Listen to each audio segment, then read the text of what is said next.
Bem, vou dar início aqui. Vou contar um pouquinho como foi o meu momento da hora dourada com meu filho Rudá. Lembrando, né, que o nosso tema é hora dourada e a importância da amamentação. Então, a hora dourada é o momento que a mamãe tem com o seu bebê após o seu nascimento. Então, o bebê ele nasce independente se é cesáreo ou se o parto foi normal. E aí o bebê já é levado diretamente para a mamãe. E aí eles ficam tendo aquele contato pele a pele, que é de grande importância tanto para a mamãe e principalmente para o bebê, né? Que passou ali normalmente 40 semanas na bolsa.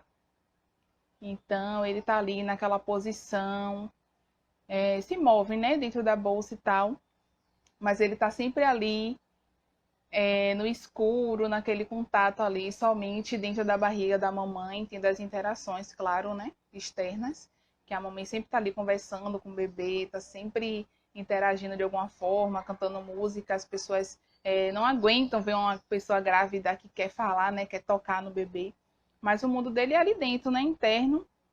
Então, quando o bebê nasce, é de muita importância ele ser levado para o colo da mãe, ficar ali, ó, entre os seios da mamãe, sentindo ali aquele contato pele a pele. Então, meu parto foi parto humanizado, normal humanizado.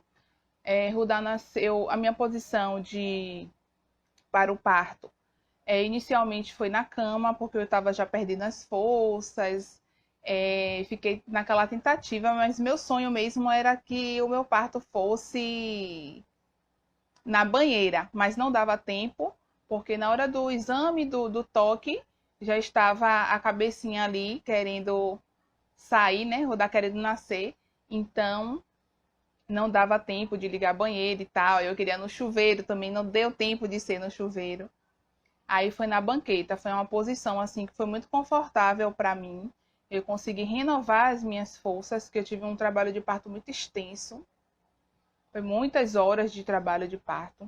Então, o momento que foi assim mais confortável para mim, que eu renovei minhas forças, foi na banqueta e tendo o apoio, né, do papai atrás de mim. Tanto que a gente não tem muitos registros desse momento. Ó, minha convidada apareceu, chegou. Então, eu não tive muito esse momento, assim, de muitos registros. Olá, Dia, boa tarde. boa tarde. Desculpa, eu tava aqui esperando. Depois que eu fui ver, não sei o que aconteceu. Daí eu fui olhar, falei, já tá lá. E eu tô aqui já faz uns 15 minutos. Acho que não chegou a notificação pra mim. Ah. E aí, como tá? Tudo bem? Tá tudo bem. E por aí? Bem-vinda, Jéssica. Obrigada pela disponibilidade. Já te agradeço. Hoje o nosso tema, né, Hora Dourada, a importância da amamentação.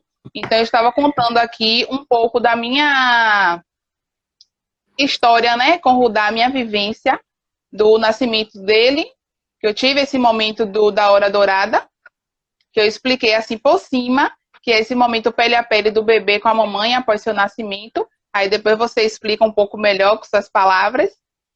E eu tive esse momento com ele.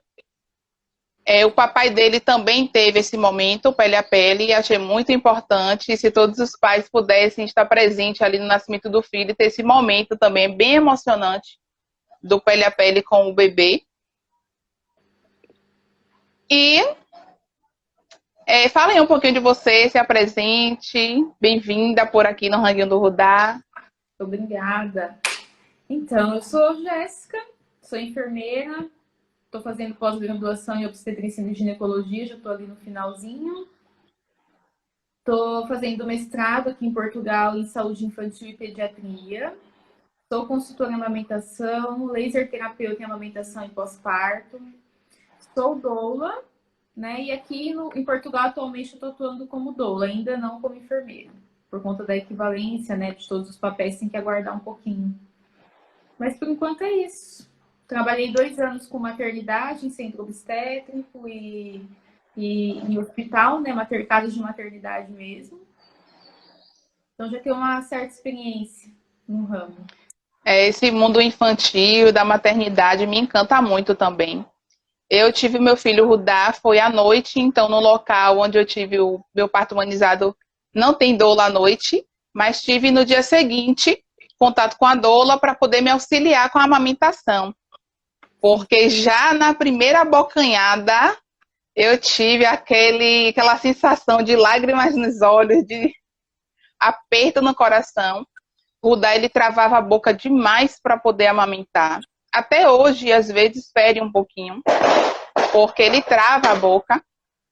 Então, eu sofri demais. Foram 52 dias intensos para poder amamentar, Rudá, e com muito sofrimento. Pensei em desistir várias vezes, mas o próprio bebê nos recarrega e eu consegui amamentar assim de forma tranquila. Então, eu gostaria que você falasse um pouquinho sobre esse momento, essa importância da hora dourada, esse contato pele a pele, um pouco sobre a importância da amamentação, porque hoje em dia os mitos ainda estão muito presentes na vida das mães, os palpites ainda estão muito assim desmerecendo a amamentação, né? Para poder, porque a indústria também foca demais na maternidade, nas mamães, então fazem de tudo para que a amamentação seja como se fosse uma vilã, né?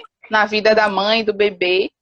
Então a mamãe também esse cansaço exaustivo que é a amamentação.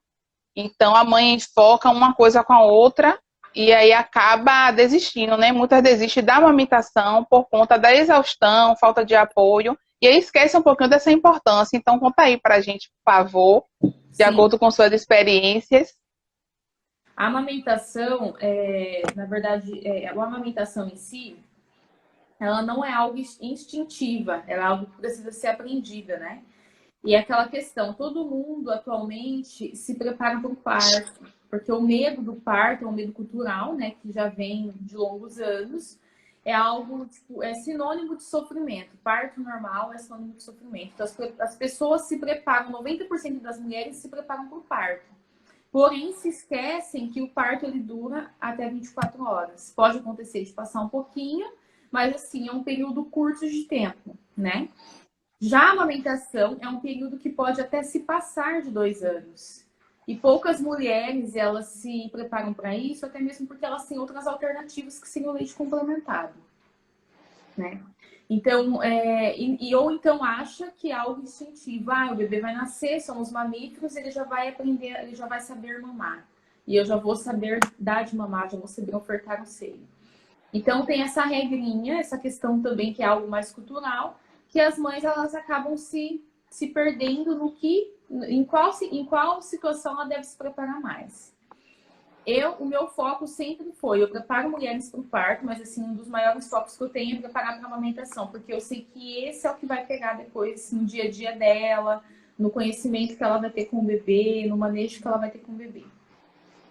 A hora dourada, ela facilita muito esse momento. Se todas as mulheres que forem parir de parto normal, até mesmo de cesariana, elas tiverem essa hora dourada, isso vai ajudar muito com que ela maneje o bebê. Apesar que às vezes não é possível por conta de algumas instituições, né?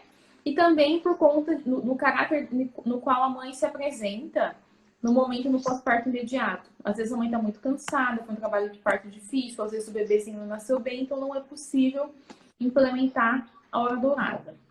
O que seria a hora dourada? Seria o contato pele a pele, né, da mãe com o bebê, seria contato pele a pele, porque muitas das vezes eu já observei em maternidades que eu trabalhava, acabei, né, corrigindo essa questão de que colocava o bebê ainda já num rolinho de pano no colo da mãe. Isso não é contato pele a pele, é contato pele a pele. Tirar o top da mãe, né, e tirar aquele campinho quente do bebê e deixar o bebê em contato pele a pele.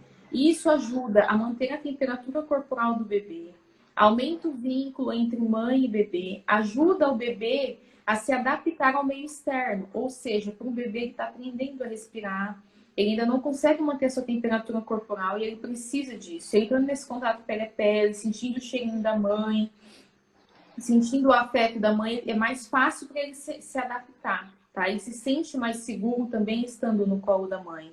até mesmo por conta dos batimentos cardíacos da mãe, certo?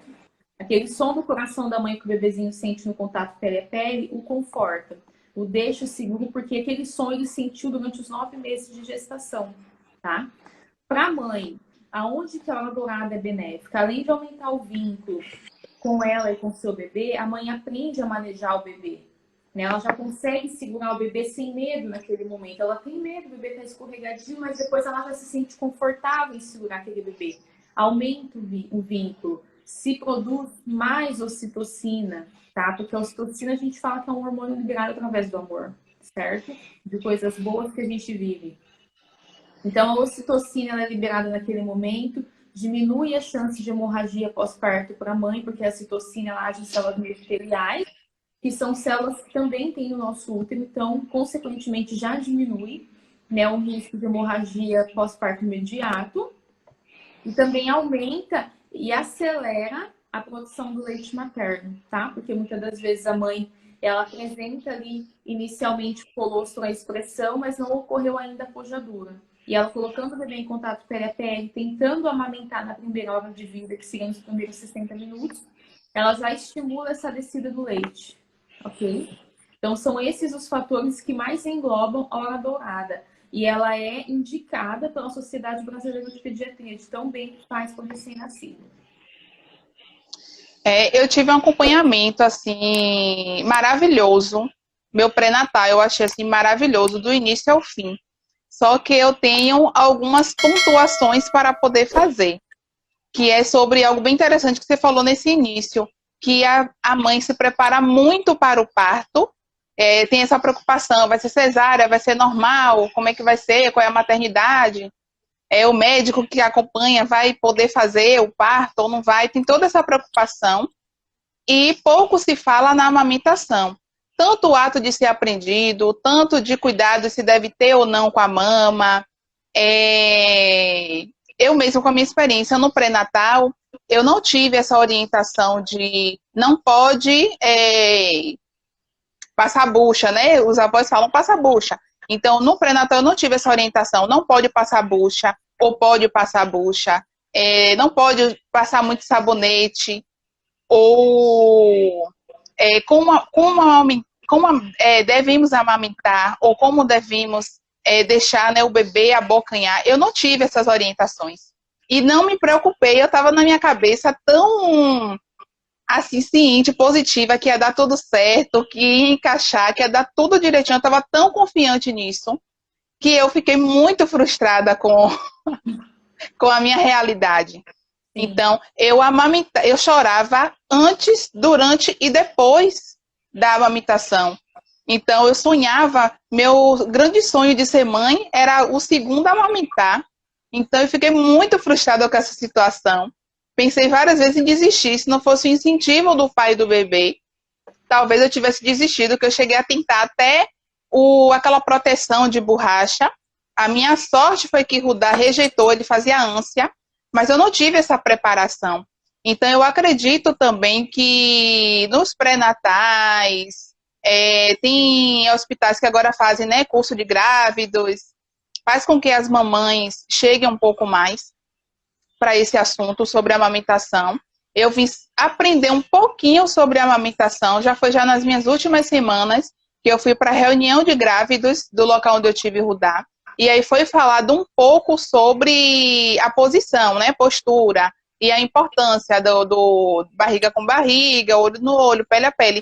Mas, na prática, é muito difícil, é muito cansativo. Então, a maternidade já vem com todas essas emoções. E eu penso assim que a amamentação deveria ser realmente instintivo. Mamãe e bebê já sabem o que fazer, bebê quer ser alimentado, a bocanha. Seria maravilhoso se fosse assim. Eu vejo que tem mães que sofrem 3 dias e eu sofri 52 dias. Foi 52 dias de muito sofrimento. Retornei ao local onde eu fui, eu tive Rudá. A doula, a enfermeira, todo mundo tentou me auxiliar, mas não teve jeito. Ele estava na posição correta, tudo direitinho, mas a boca do bebê não tinha como ser consertado. Eu puxava daqui, puxava dali, e ele travava mesmo a boca. Então foi mais um treino mesmo, foi um aprendizado diário de ter que ficar puxando a boca para cima, para baixo, para ficar aquela boquinha de peixe, para aliviar. E aí, como Sim. você faz para poder ajudar as mães que sofrem assim tantos dias para poder amamentar? Tem alguma técnica, alguma dica aí milagrosa para poder aliviar um pouquinho, preparar essas mães? Sim. A amamentação em si, ela é algo muito singular, ela é particular de cada mulher, né? A mulher precisa querer amamentar, né? Isso que você tinha já é um ponto muito positivo, porque algumas mulheres não ficarão 52 dias tentando, né, alinhar a amamentação. E o profissional também precisa estar preparado para isso. Ele precisa ter um conhecimento, embasar no conhecimento científico bem específico em relação à amamentação, saber o que acontece no corpo da mulher, saber o que ele pode fazer para aumentar, às vezes, um pouquinho mais a produção de leite, saber o que ele pode fazer para estimular o bebê a abocanhar, entende? Tem conjunto com outros profissionais, principalmente com o fonoaudiólogo, para ver se o fono consegue indicar, muitas das vezes, algum dispositivo que ajude o consultor de amamentação ou a enfermeira a trabalhar com isso. Então, a amamentação ela precisa de rede de apoio, inicialmente, né? Não dá para se amamentar sozinha. A mulher sozinha se não consegue, a não ser que a amamentação ela já seja pré-estabelecida desde o pós-parto imediato. Vamos supor que na hora dourada ela já conseguiu amamentar bem, tá tudo tranquilo. Aí sim, tá? Ela consegue amamentar sozinha. Mas fora isso, o bebê precisa aprender, a mãe precisa aprender, ela precisa de uma rede de apoio. O que seria essa rede de apoio? Quem vai ser o principal acompanhante dessa mulher em casa? Quem vai estar mais com ela em casa, ajudando com os afazeres de casa, ajudando com o bebê? Essa pessoa também precisa estar preparada em ajudar e orientar essa mãe para a amamentação. Quando eu dou os cursos de aleitamento materno para mães, eu sempre procuro pedir para que elas tragam uma pessoa que vai passar mais tempo com elas ali no puerpério, né? Durante o início da amamentação, para poder ensinar aquela pessoa também. Para poder mostrar para aquela pessoa como que funciona. Porque às vezes a mãe ela tá tão emotiva, ela tá tão envolvida nos sentimentos que ela tem aí de início de maternidade com o bebê, que ela não consegue raciocinar muito bem em relação àquilo que eu estou passando, sabe? E aí, quando você traz esse principal acompanhante, o principal acompanhante vai começar a resgatar as informações que você passou durante a gestação para preparar ela para o aleitamento materno. Precisa preparar as mamas para amamentar? Não, não precisa preparar as mamas para amamentar. O seu corpo vai se preparar sozinho para isso, tá? Você passar bucha, fazer massagem, puxar o mamilo para tentar deixar ele mais avantajado para o bebê abocanhar, tudo isso é mito, isso não vai acontecer, tá? Por mais que você tente, passe bucha vegetal, não vai acontecer. O teu corpo vai se preparar sozinho durante a gestação para você amamentar, ok?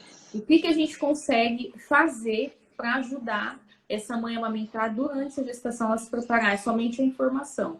É passar a informação de tudo que ela pode fazer para melhorar o manejo dela com o bebê, passar para ela em relação aos cuidados com a mama que ela precisa ter, os cuidados que ela precisa ter com o bebê, para acalmar o bebê, para depois colocar ali na mama, alguns trâmites que a gente usa, alguns dispositivos que a gente usa que pode ajudar ela durante a amamentação, mas isso vai em casos muito específicos, tá? Tudo é muito específico, então assim, que tu usou a concha de amamentação, pelo que tu me disse aí. Será que realmente era preciso você... A concha não, perdão, bico, silicone. Será que realmente era preciso você usar esse bico de silicone? Tu chegou até a opinião de uma fonoaudióloga para saber se aquele bico de silicone era do tamanho adequado para o seu bebê e para a sua mama? Entende? Então, tudo isso envolve, tá? Eu costumo levar a amamentação como algo bem sério, porque ela pode gerar problemas muito, muito mais, assim, muito piores, sabe? Ela pode gerar problemas muito, às vezes até irreversíveis para uma mãe relacionada à sua mama.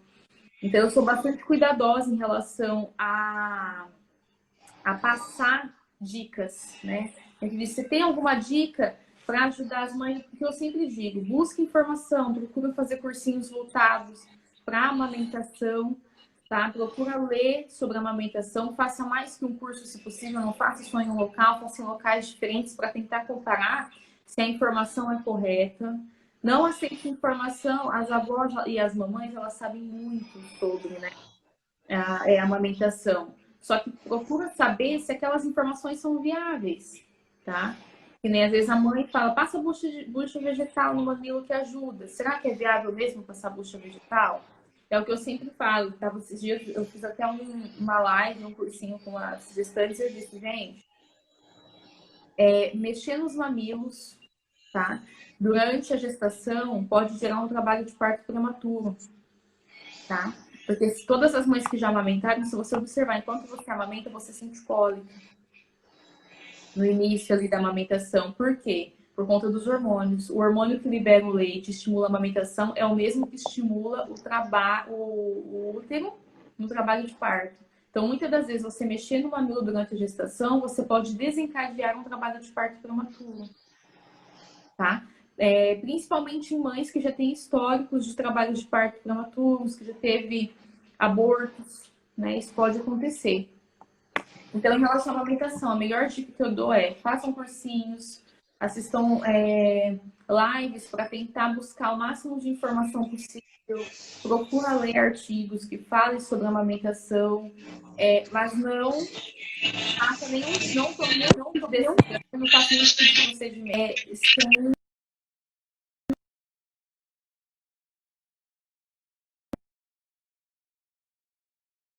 para fazer, buscar informação, façam os cursinhos, porque assim, a dica é muito particular de cada mulher. Às vezes, uma mulher, para ela é interessante usar o bico de silicone, mas para outra não. Para uma é interessante a gente gerir e tentar usar tal posição, porque tal posição facilita a pega de acordo com o tamanho da mama, com o tipo de mama dela. Entende? Então, essa questão de dicas de amamentação é muito singular para cada mulher. Não é igual ao parto. Que a gente fala, ó, no parto, a maioria das mulheres que parem de cócoras, né? O nascimento é mais rápido, é mais confortável essa posição para elas, né? Porque a nossa anatomia ela é feita para isso. Então, a nossa anatomia sempre vai ser, vamos dizer assim, de forma plural, né? Sempre vai ser uma igual à outra. Mesmo que, às vezes, para uma é mais confortável tal posição do que para outra. Mas é algo que já vai acontecer. Portanto, que o bebê nasce mesmo se a mãe não fizer força. Né? Mesmo se a mãe não tiver puxo. Entende? Então, o adequado é buscar informação. Não tem dicas que eu possa dar. Porque, às vezes, eu passo uma dica aqui, falo várias dicas aqui, e aí todas as mães vão usar. E, às vezes, não é o caso para todos. É verdade. Quando me perguntam, né, alguma dica sobre a amamentação, eu sempre falo paciência e renovar a força de querer amamentar. Porque, como você falou, a mãe tem que ter uma rede de apoio, é preciso. Quando eu tive ele, que ele abocanhou a mama e eu senti deu aquela arrepiada assim.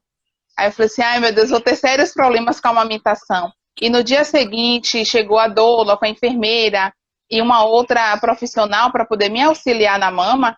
Então foi uma segurando meu braço, uma auxiliando a boca do bebê e a outra segurando a minha mama. Então eu pensei assim, né, depois, né, porque na hora eu não estava pensando nada. Mas depois, assim, refletindo bastante, eu falei, gente, o quanto é importante uma mãe ter um apoio para a amamentação. O que muitos aí desprezam essa importância desse apoio, desse acolhimento. E olhe, para que eu pudesse amamentar, olha quantas pessoas vieram me ajudar a poder abocanhar direitinho e que fosse o menos desconfortável possível. Porque já estava rachado, já estava sangrando, já estava ardendo, eu já estava já a ponto de sair louca no segundo dia da amamentação, eu já estava desesperada. E o fato de eu ter colocado o bico de silicone foi realmente um desespero, porque pensando depois, eu refleti assim, não ia valer a pena, ia quebrar sabe, esse direito dele de pele a pele, né? Então eu fiquei assim, graças a Deus que ele não aceitou. Pode falar. Sim, no teu caso que tu disse para mim, eu já estava com o mamilo rachado. Eu, como consultora em amamentação, eu não colocaria o bico de silicone. Entende? Porque o bico de silicone... Mas isso foi eu sozinha, em casa, no desespero. Eu já não estava mais lá. Tá com o bico, já tá com o mamilo sensível, né? E daí a A gente vai e borracha, né? coloca o bico de silicone e isso acaba rachando o bico. Machuca mais. É. Então eu A não quentura da borracha, né? ela frisa, né? Ela faz fricção na pele. Então eu É. não indicaria o bico de silicone nessa situação, já com o E, mamilo rachado.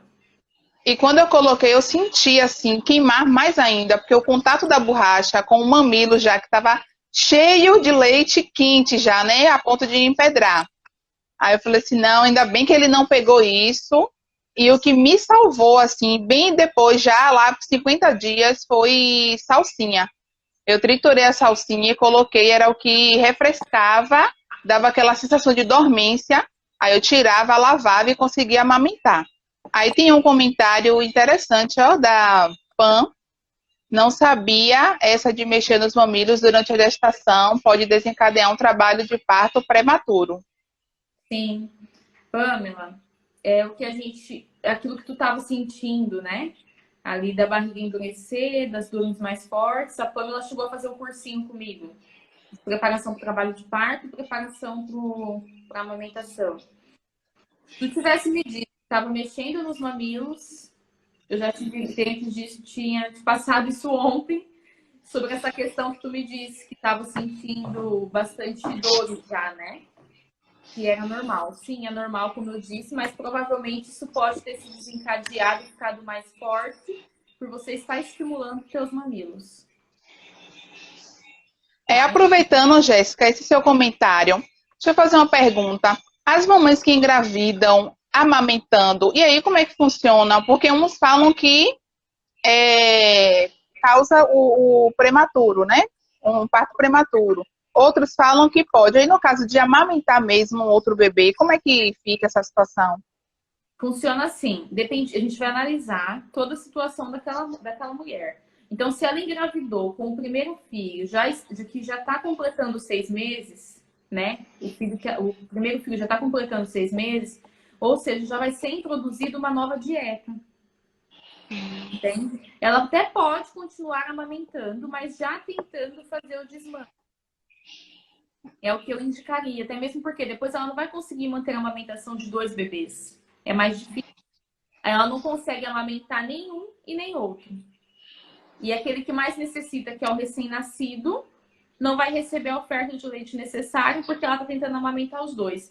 Então, provavelmente, sempre vai ter esse... Quando uma mãe engravida de um filho, o primeiro engravida novamente depois da primeira gestação e consequente, né, subsequente, vamos dizer assim, o primeiro bebê provavelmente vai ter mais de 6 meses, ou já vai estar para completar 6 meses quando o segundo filho nascer. Né? A diferença deles, mesmo que seja ali de imediato, sempre vai ser maior do que 9 meses, né? A diferença de um filho para o outro, quase de um ano, vamos dizer assim, né? Então, esse primeiro filho, ela pode continuar amamentando se ela não tiver predisposição para trabalho de parto prematuro, tá? Então, assim, se ela é uma mãe que nunca teve aborto, que nunca teve trabalho de parto prematuro, se esse outro filho, né, não nasceu com prematuridade, ela pode continuar amamentando esse primeiro até completar os 6 meses. Quando completar 6 meses, ela vai introduzir uma nova alimentação para esse bebê, introduzir o BLW, né, as papinhas, uma nova dieta.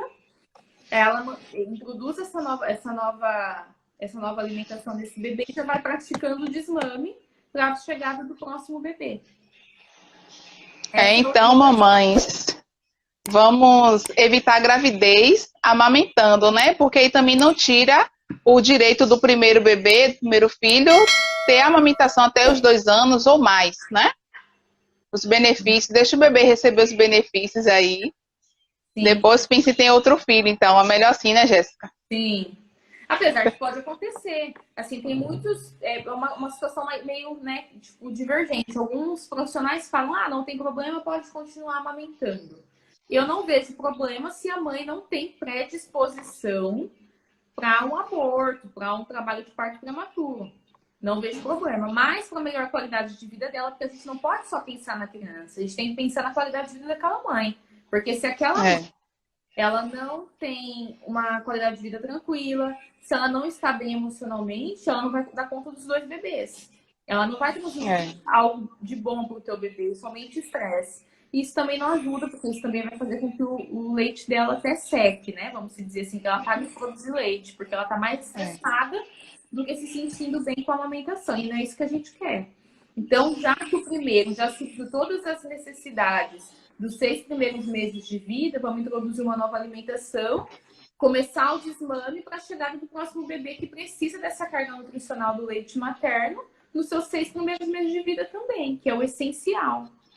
É. Então, é Exclusiva, né? eu oriento. Agora, se há uma mãe que ela já consegue, não, Jéssica, eu quero amamentar os dois, vou continuar amamentando esse, quando o próximo nascer eu amamento também, amamento os dois, se ela consegue fazer isso, ela tem uma rede de apoio bom para fazer isso, ela pode também. Mas eu não oriento, porque eu sei que depois vai ficar muito difícil. É muito cansativo um filho, imagine conciliar dois, né? De idades diferentes, é De totalmente idade diferente de diferente. gêmeos, porque algumas pessoas falam, ah, mas e em caso de gêmeos? Gêmeos são dois bebês que nasceram no mesmo dia, de uma única gestação, na qual ela vai se adequar como se tivesse um bebê, ela vai continuar amamentando. É. Agora, no outro, ela vai estar introduzindo uma alimentação, ela vai estar introduzindo uma dieta, ela vai estar tentando fazer o desfraude do bebê, tirar o bebê da fralda, e ainda tentando iniciar a amamentação no recém-nascido, tentando se adaptar à rotina, tentando adaptar o recém-nascido à sua nova rotina, entende? Aí tem aquele período também do ciclo vulcânico do bebê por conta do sono, que o bebê está se adaptando ao ambiente. Então fica muita coisa para ela administrar com duas crianças. Então é mais fácil ela acessar com um que já foi suprido até os 6 meses e iniciar com o outro. Verdade. É muita informação, é muita coisa para poder a mãe se adaptar, né? Colocar uma rotina é muito complicado com um bebê. Imagina com uma criança com uma mãe com duas crianças com diferentes idades e todas essas consequências aí que você citou. Eu queria fazer uma outra pergunta que é sobre amamentação em relação à alimentação. Tem profissionais que falam, bebam bastante água, podem abusar de mingau, tomar bastante leite, para poder aumentar a produção do leite. Aí, qual é a sua posição quanto a isso? O que você incentiva as mamães que você acompanham? A água realmente tem que ser um pouco além do normal? O mingau realmente ajuda na produção ou como é que funciona? Teria uma outra opção? Tá. Vou falar uns termos técnicos aqui, mas aí se tu tiver alguma dúvida, você fala pausa e começa de novo, tá? Água, ela é essencial para a vida do ser humano, então ela tem que tomar muito líquido. Por quê? Além dela passar os nutrientes através do leite materno para o bebê, ela também vai passar água. Um bebê, por dia, ele recebe 680 ml de água, em média, através do leite materno. Por isso que quem amamenta exclusivamente não precisa ofertar água para o bebê nem em dias mais quentes. Então, a mãe precisa tomar muita água. No mínimo, uns 2 litros, como já é, né, indicado e passado por uma pessoa que não está em período gestacional, né, que é no mínimo 2 litros de água por dia. Então, uma mãe que está no período de lactação também tem que tomar no mínimo isso, certo? Sim. Em relação ao mingau, em relação a tomar muito leite de vaca, não aumenta a produção de leite.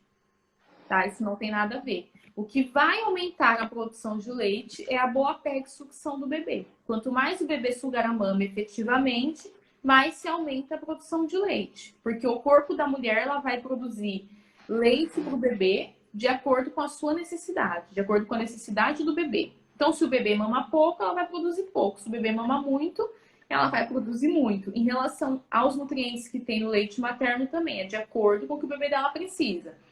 Se o bebê dela precisa de mais minerais, vai ser produzido mais minerais. Se o bebê dela precisa de mais vitaminas, vai ser produzido mais vitaminas. Certo? Em relação à alergia, eu sei que tu não me perguntou, mas eu vou falar porque também já desencadeia nesse assunto, é que a mãe ela pode se comer de tudo durante a amamentação. Isso também ajuda com que o bebê já tenha um contato com o alimento através do leite materno e já crie algumas células de imunidade, né? de defesa contra aquele alimento que não, tipo, na verdade, não vai gerar uma alergia, né? Ele já tem um certo contato. Porque às vezes eu escuto profissionais falando, evita comer castanha, senão vai dar alergia no bebê.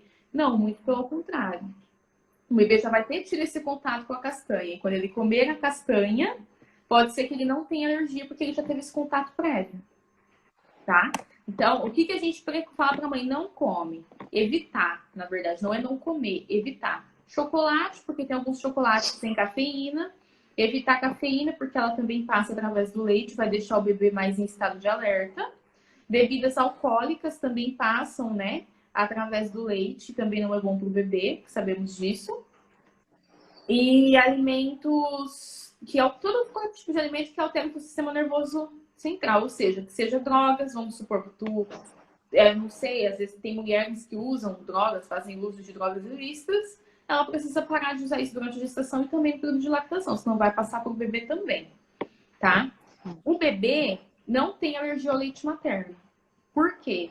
Quando ele nasce com uma grande quantidade de enzima lactase, que é a enzima que degrada, né, a enzima lactose, que degrada a lactose, na verdade. Então, não tem como o bebê ter alergia ao leite materno. O que pode acontecer? Se a mãe tomar muito leite de vaca, ela pode tomar um copo por dia, 2 copinhos ali no café da manhã e depois um no café da tarde, ela pode. Mas se ela toma muito, muito leite, igual alguns profissionais indicam, o que pode acontecer? A proteína do leite de vaca, a lactose do leite de vaca, passar através do leite materno e esse bebê que começar a criar uma certa intolerância. Porque ele não tem enzima para degradar o leite de vaca. Ele não consegue ainda metabolizar a proteína do leite de vaca. Então, isso pode gerar uma certa intolerância para o bebê e a mãe acha que é alergia do leite dela. E não, é o leite de vaca que ela está tomando em excesso. Tá? Então, o ideal é o que? A mãe comer de tudo, porém, se ela come algo que ela vê que deixa o bebezinho dela mais irritadinho, tomou um copo de café e deu uma mamada ali 1 hora, o bebezinho começou a ficar muito agitado, ela sabe que foi por conta do café, ou por conta do chocolate que contém cafeína, certo? Ela começou a tomar muito leite, comeu muito mingau, achando que vai aumentar a produção de leite dela, muito pelo contrário, gerou uma certa reação no bebê, o bebê tá com cólica. Por quê? Porque ele está recebendo muita proteína e muita lactose do leite de vaca através do leite materno. Tá? Então, são certos alimentos, o alimento que eu digo, não, dá uma maneirada, seria o leite de vaca, porque ele também pode passar a sua proteína e sua lactose através do leite materno, cafeína, chocolate que tenha cafeína na sua composição, bebidas alcoólicas e drogas ilícitas. Entendi, Jéssica. Muito obrigada pela sua explicação, foi claríssima. Aproveitando que você falou sobre cafeína, chocolate, eu gostaria de saber se uma mãe que amamenta pode pintar cabelo, fazer tatuagem, e já emendando uma outra pergunta, quando você falou também algo interessante aí, que sobre a produção do leite, que acontece aí de reduzir um pouco, porque é o bebê que faz a sucção que irá aumentar, né, essa produção do leite.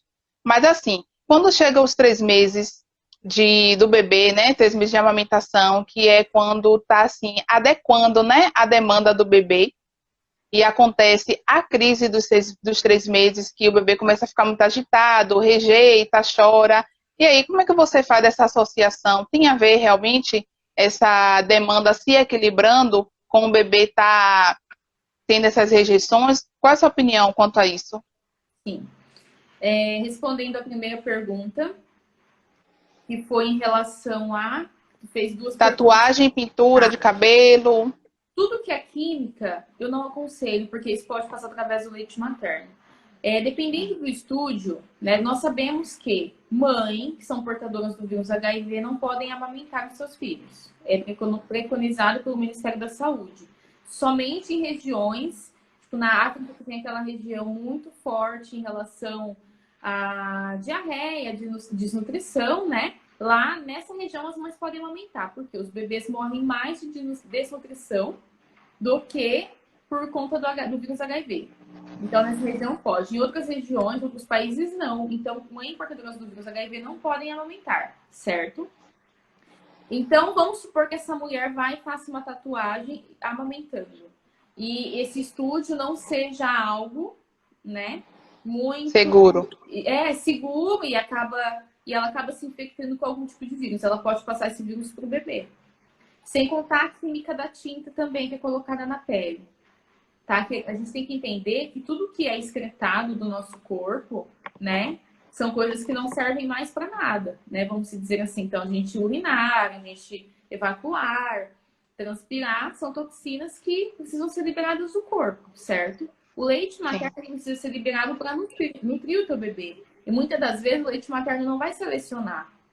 Tipo, essa tinta, essa toxina que entrou através da tinta não é boa. Eu vou tirar e não vou mandar, só vou mandar no suor, não vou mandar para o leite materno.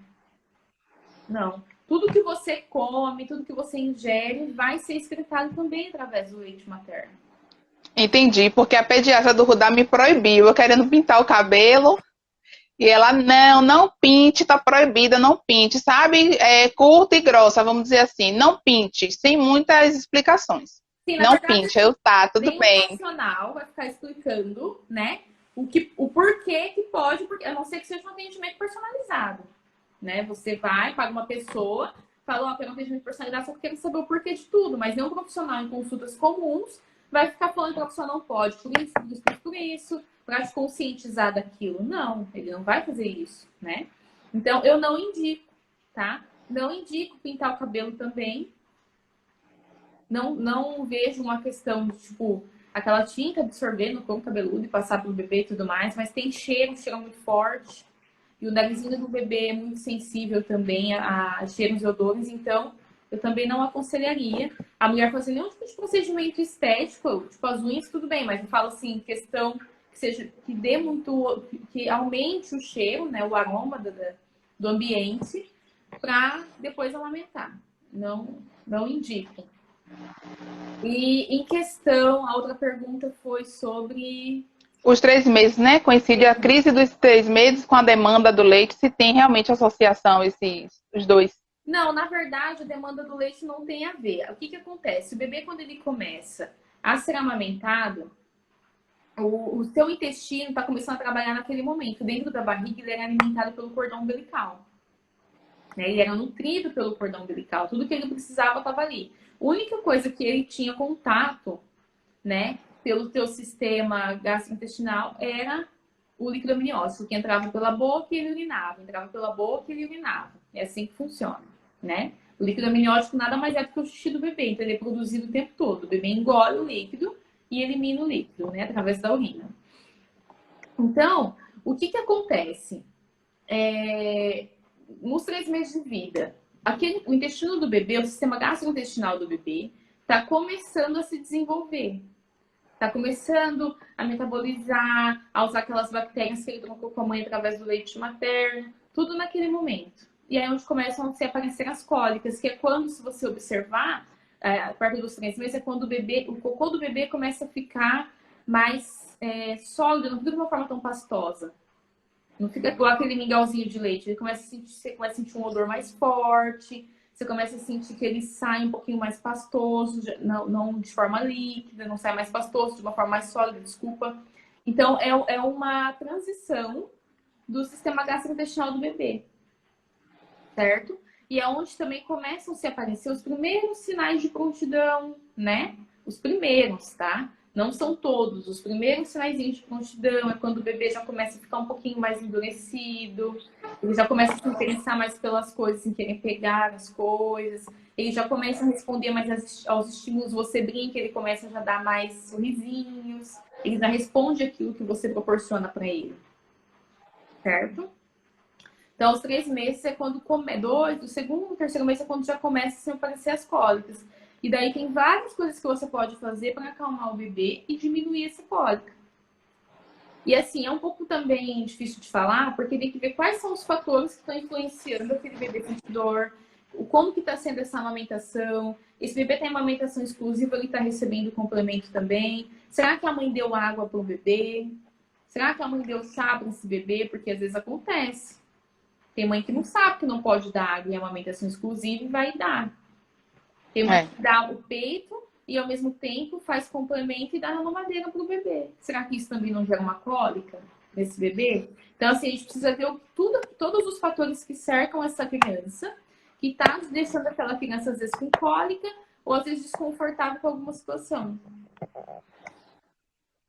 Certo. O que eu queria saber em relação a esses 3 meses é porque é o seguinte, tem mães que acham que com os 3 meses o bebê começou a chupetar o bico, acha que o bebê não quer mais ser amamentado. Sim. E só temos 5 minutinhos, Jéssica. Então, responde aí rapidinho e pode falar um pouquinho do seu curso, chama a galera aí para poder ir pro seu Instagram e tal. Tá, é assim, essa questão do bebê não querer mais mamar não tem nada a ver, que o bebê ele já está começando a ficar mais independente, está tendo vontades próprias, certo? Então acontece do bebê, às vezes, ficar mais manhãozinho, querendo chamar a atenção da mãe, aí ele mama 5 minutinhos e fica 40 minutos brincando. E a mãe acha que é a chupeta, não é o afeto. Ele quer ficar perto, ele começa a ter vontades próprias, e às vezes a mãe está acostumada ao quê? O recém-nascido, o recém-nascido chora, ela coloca no peito, ele mama, dorme, pronto. Né? Esquece que o bebê tem vontades próprias, né? E aí o bebê começa a apresentar esses sinais de maior maturidade em relação à mama e a mãe acha que não quer mais amamentar. Daí a mãe precisa começar a entrar com um cronograma, tipo, que hora que o bebê acorda, que hora que o bebê vai dormir, que hora que os horários que eu vou dar de mamar, ela precisa aprender o estilo que esse bebê é. Ele fica 2 horas mamando, mas o que seriam essas 2 horas mamando? Ele mama 1 minuto, fica 3 brincando, mama 2 minutos, fica 5 brincando. Ela precisa conhecer a rotina nova que esse bebê está querendo implementar em relação à amamentação. E isso dá para fazer. Se tiver uma rede de apoio, a gente consegue estabelecer isso, essa rotina, tá?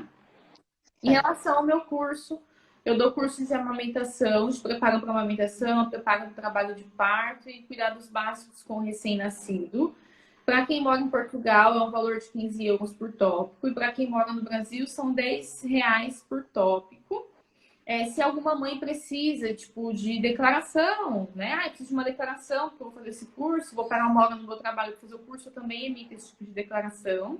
Se forem doulas que querem participar, dou curso de consultoria em aleitamento materno, curso de formação de doulas internacional e nacional brasileira, e internacional europeu, e também com certificação, tá? Todos os cursos têm certificação, alguns com dupla certificação, outros com uma. E às vezes eu dou cursinhos rápidos também para vários profissionais. Então, um profissional que queira aprender um pouquinho sobre métodos não farmacológicos de alívio da dor, a gente dá workshops, que seriam mini cursos de 1 hora, que também tem dupla certificação, nacional brasileira e internacional europeia. E então, é assim, funciona o meu trabalho. Eu trabalho como doula, preparo mães, também preparo profissionais que queiram entrar para essa área, em todos os tipos de curso, tanto para preparar mães e profissionais, eles são com embasamento científico. Nada de tirar da minha cabeça, sim, dos livros, daquilo que a Organização Mundial da Saúde preconiza. Entendi. Muito obrigada, Jéssica. Eu espero que a gente possa fazer outras lives. Muito obrigada mesmo, amei. Agradeço pelo convite. Gostei bastante. E até a próxima, viu? Até. Obrigada. Beijo.